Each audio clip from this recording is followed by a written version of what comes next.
ಜಮ್ಮಾಬಾಣೆ ಸಮಸ್ಯೆ ಕುರಿತು ಕೊಡಗಿನ ಶಾಸಕರು ಸವಾಲ್ ಹಾಕಿರುವುದನ್ನು ವಿನಯಪೂರ್ವಕವಾಗಿ ಸ್ವೀಕರಿಸುತ್ತೇವೆ. ಆಡಳಿತ ಪಕ್ಷದಲ್ಲಿರುವ ಅವರೇ ವೇದಿಕೆ ಸಿದ್ಧಪಡಿಸಲಿ ಎಂದು ಮಾಜಿ ಶಾಸಕ ಕೆಜಿ ಬೋಪಯ್ಯ ಹೇಳಿದ್ದಾರೆ. ಮಡಿಕೇರಿಯಲ್ಲಿ ಸುದ್ದಿಗಾರರೊಂದಿಗೆ ಮಾತನಾಡಿದ ಅವರು, ಜಮ್ಮಾಬಾಣೆ ವಿಚಾರವಾಗಿ ಕೆಲವೊಂದು ಟೀಕೆಗಳು ಬಂದಾಗ ಅನಿವಾರ್ಯವಾಗಿ ಸುದ್ದಿಗೋಷ್ಠಿ ನಡೆಸಬೇಕಾಯಿತು.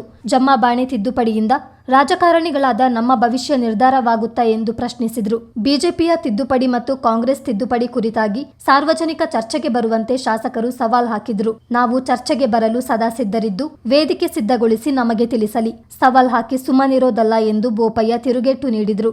ಇತ್ತೀಚೆಗೆ ಒಂದು ತಿದ್ದುಪಡಿ ಮಾಡಿದಾಗ ಯಾರನ್ನೂ ಕನ್ಸಲ್ಟ್ ಮಾಡಲಿಲ್ಲ. ಫಸ್ಟ್ ಒಂದು ತಿದ್ದುಪಡಿ ಬಂದಾಗ ಅದು ಮೊದಲನೇ ಸ್ಟೇಟಸ್ಗೆ ಹೋಗ್ತಿತ್ತು. ನಾನೇ ದೂರವಾಣಿ ಮುಖಾಂತರ ಮಾನ್ಯ ಶಾಸಕರು ಕಾನೂನು ಸಲಹೆಗಾರನ್ನ ಕೇಳಿದೆ, ಯಾಕೆ ಹಿಂಗಾಯಿತು ಅಂಥೇಳಿ. ಅದು ಅಧಿಕಾರಿಗಳು ಮಾಡುವಂಥದ್ದು. ಅದಕ್ಕೆ ವಿಶೇಷ ಸದನ ಸಮಿತಿ ಮಾಡೋಕ್ಕೆ ಹೇಳಿದ್ದೀನಿ ಅಂತ ಇರಲಿ. ನಾನು ಅದ್ರ ಬಗ್ಗೆ ಕಮೆಂಟ್ ಏನು ಮಾಡಲ್ಲ. ಆ ಸದನ ಸಮಿತಿ ಆದಾಗಲೂ ಏನು ಮಾಡಬೇಕು, ಒಂದು ಸಲ ಏನು ಮಾಡ್ತಾಯಿದ್ದೀನಿ ಅಂತ ಏನು ಗಮನಕ್ಕೆ ತರಲಿಲ್ಲ. ಅವರು ಇಷ್ಟಕ್ಕೆ ಮಾಡಿದ್ರು. ಆದರೆ ಈಗ ಒಂದು ತಿದ್ದುಪಡಿಯನ್ನು ಮಾಡಿದ್ದಾರೆ. ಆ ತಿದ್ದುಪಡಿ ಜಾರಿಗೆ ಬಂದು ಅದರ ಇದು ಏನು ಅನ್ನೋದು ಆಮೇಲೆ ಗೊತ್ತಾಗಬೇಕು. ಆದರೆ ನಾವು ಮಾಡಿದ ಪತ್ರಿಕಾಗೋಷ್ಠಿಯಲ್ಲಿ ಅವರ ತಿದ್ದುಪಡಿ ಇದು ಸರಿಯಿಲ್ಲ ಇನ್ನೊಂದು ಅದಲ್ಲ, ಇದನ್ನು ಕಾದು ನೋಡುವ ಅಂತ ನಾವು ಹೇಳಿರುವಂಥದ್ದು ಈಗಲೂ ಹೇಳ್ತೇವೆ. ಆದರೆ ನಮಗೆ ಒಂದು ಸವಾಲನ್ನು ಹಾಕಿದ್ದಾರೆ. ನಮಗೆ ಅತ್ಯಂತ ನೋವಾಗಿದ್ದು ಏನಂದರೆ, ಆ ತಿದ್ದುಪಡಿ ಬಂದ ತಕ್ಷಣ ಅದರಲ್ಲಿ ಒಂದು ಶಬ್ದ ಅಸೆಂಬ್ಲಿ ಒಳಗೆ ಕೃಷ್ಣ ಬೈರೇಗೌಡರು ಹೇಳಿದ್ದಾರೆ, ಈ ಪಟ್ಟೆದಾರಿಕೆ ಅನ್ನೋದು ಬ್ರಿಟಿಷರ ಏಜೆಂಟು ಅಂತ ಹೇಳಿ. ಅದರ ಬಗ್ಗೆ ಹಲವಾರು ಜನ ಟೀಕೆ ಮಾಡಿದ್ದಾರೆ. ನಾನಂತೂ ಬಹುಶಃ ಮಾಹಿತಿ ಇರಲಿಕ್ಕಿಲ್ಲ ಸಚಿವರಿಗೆ, ನಾನು ಟೀಕೆ ಏನು ಮಾಡಲಿಲ್ಲ. ಆದರೆ ಅದನ್ನು ಕರೆಕ್ಷನ್ ಮಾಡಬೇಕಿತ್ತು ಶಾಸಕರು. ಈಗ ಕಡತಕ್ಕೆ ಹೋಗ್ಬಿಟ್ಟಿದೆ. ಶಾಶ್ವತ ಪಟ್ಟೇದಾರರು ಅನ್ನುವಂಥದ್ದು ಬ್ರಿಟಿಷರ ಏಜೆಂಟು.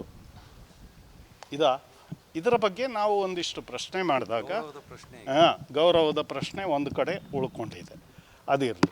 ಅದಾದಮೇಲೆ ಅವರು ಅದಕ್ಕೆ ಕಮೆಂಟ್ಸ್ಗಳನ್ನು ಯಾರೋ ಬಾಳೆಲೆಯಲ್ಲಿ ಕೆಲವರು ನೋವಾದವರು ಪ್ರತಿಭಟನೆ ಮಾಡಿದ್ರು. ಅದಕ್ಕೆ ವಿರುದ್ಧವಾಗಿ ಕೆಲವರಿಗೆ ಹೊಟ್ಟೆ ಉರಿ ಆಗ್ತದೆ, ಕೆಲವರ ರಾಜಕೀಯ ಭವಿಷ್ಯನೇ ಇಲ್ಲದೆ ಆಗ್ತದೆ.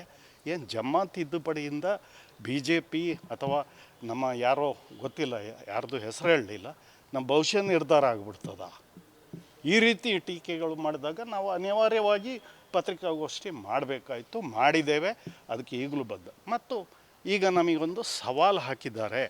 ಇದನ್ನು ಸಾರ್ವಜನಿಕ ಅವರ ತಿದ್ದುಪಡಿ ಎಲ್ಲವನ್ನು ನಾವೇನು ಮಾಡಿದ್ದೇವೆ, ಅವರೇನು ಮಾಡಿದ್ದೇವೆ ಅಂಥೇಳಿ ಸಾರ್ವಜನಿಕ ಚರ್ಚೆಗೆ ಸಿದ್ಧ, ರೆಡಿ ಇದ್ದಾರೆ ಅಂತ. ಅದಕ್ಕೆ ನಾವೆಲ್ಲರೂ ಇವತ್ತು ನಮ್ಮ ಜಿಲ್ಲಾಧ್ಯಕ್ಷರಿದ್ದಾರೆ, ಅಪ್ಪಚ್ಚು ರಂಜನ್ ಇದ್ದಾರೆ, ಪಕ್ಷದ ಎಲ್ಲ ಪ್ರಮುಖರು ನಾವು ಇದ್ದೇವೆ. ನಾವು ಸಾರ್ವಜನಿಕ ಚರ್ಚೆಗೆ ಸದಾ ಸಿದ್ಧ. ಅವರು ಆಡಳಿತ ಪಕ್ಷ, ಅವರು ಯಾವಾಗ ಬೇಕಾದರೂ ವೇದಿಕೆ ರೆಡಿ ಮಾಡಿ ನಮಗೆ ತಿಳಿಸಲಿ. ಅವರ ಅಹವಾಲು ಅವರು ಹೇಳಲಿ, ನಾವೇನು ಮಾಡಿದ್ದೇವೆ ನಾವಂತೆ. ಸುಮ್ಮನೆ ಸವಾಲು ಇನ್ನೊಂದು ಹಾಕಿಬಿಟ್ಟು ಇದು ಮಾಡೋದು ಬೇಡಲ್ಲ. ವಿ ಆರ್ ಆಕ್ಸೆಪ್ಟಿಂಗ್ ಹಿಸ್ ಇದು ಸವಾಲು. ನಮ್ಮ ತಿದ್ದುಪಡಿಗೂ ಆಗ ಕಾಂಗ್ರೆಸ್ ಆಡಳಿತ ಪಕ್ಷ ಎಲ್ಲರೂ ಸಪೋರ್ಟ್ ಮಾಡಿದ್ದಾರೆ. ವಿರೋಧ ಪಕ್ಷ ಸಿದ್ದರಾಮಯ್ಯನವರು ಇದು ಸಂವಿಧಾನ ವಿರೋಧ ಅಲ್ಲದಿದ್ದರೆ ಮಾಡಿ ಅಂತ ಹೇಳಿದ್ದಾರೆ. ಯಾರೂ ವಿರೋಧ ಮಾಡಲಿಲ್ಲ. ನಮ್ಮದು ಬೇಳಿಕೆ ಎಲ್ಲವನ್ನೂ ಹೇಳಿದ್ದಾರೆ.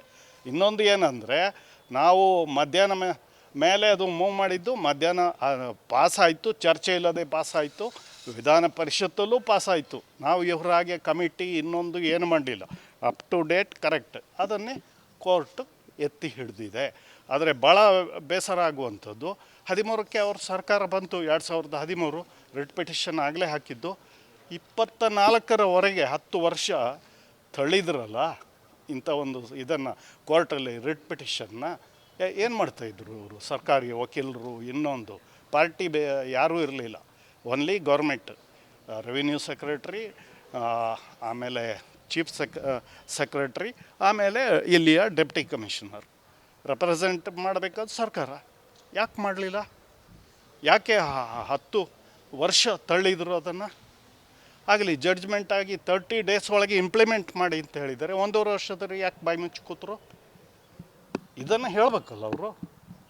ಹಾಗಾಗಿ ಸವಾಲಿಗೆ ಅವರ ಸವಾಲನ್ನು ಅತ್ಯಂತ ವಿನಯಪೂರ್ವಕವಾಗಿ ಅವರಾಗೆ ಗತ್ತು ಇದೆಲ್ಲ ವಿನಯಪೂರ್ವಕವಾಗಿ ಕೊಡಗು ಜಿಲ್ಲೆಯ ಜನತೆಯ ಪರವಾಗಿ ನಮ್ರತೆಯಿಂದ ಸ್ವೀಕರಿಸಿದ್ದೇವೆ.